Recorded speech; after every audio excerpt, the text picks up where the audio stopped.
Ate Billy, ano na kaya ginagawa ni Mommy? Patuloy pa rin ba siya sa pagti-teacher? Sa tingin ko, oo eh. Hilig ng nanay mo yun. Kahit dati pa sa kuta. Kaya sigurado ako, patuloy pa rin yan sa pagtuturo.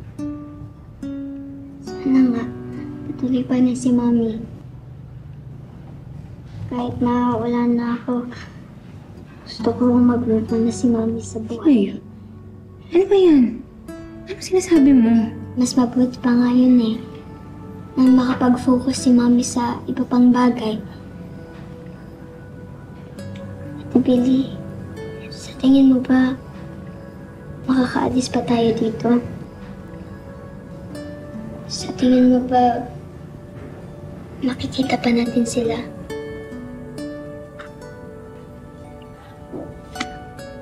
Basta ang iisipin mo palagi, bawat tayo mawala ng pag-asa. Kasi, yun na lang yung meron tayo. Pag-asa. Kaya hindi tayo susuko. Ha?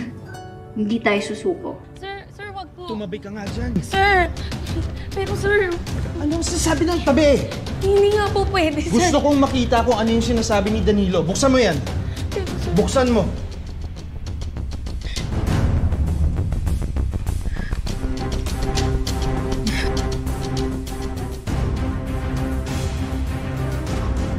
Ito ka na.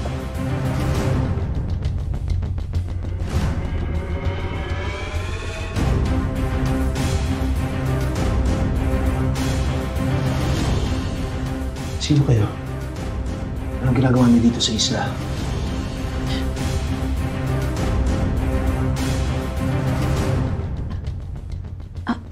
Ako po si Billy. Ito si Tori. Paano kayo napunta dito? Lumubog ho yung bangkang sinasakyan namin. Tapos, sinagip po kami ni Aling Yvonne, tapos dinala dito. Nagising na lang po kami na nandito na po kami. Kinukulong ho nila kami dito. Bakit? Kasi ho masama siya. Sama? Sino ang masama? Si Tita Shaira po. Shaira? Shaira ho. Siya ho yung may pakana ng lahat ng to. Siya ho yung nagpakidnap sa amin. Siya ho yung nagkukulong sa amin dito.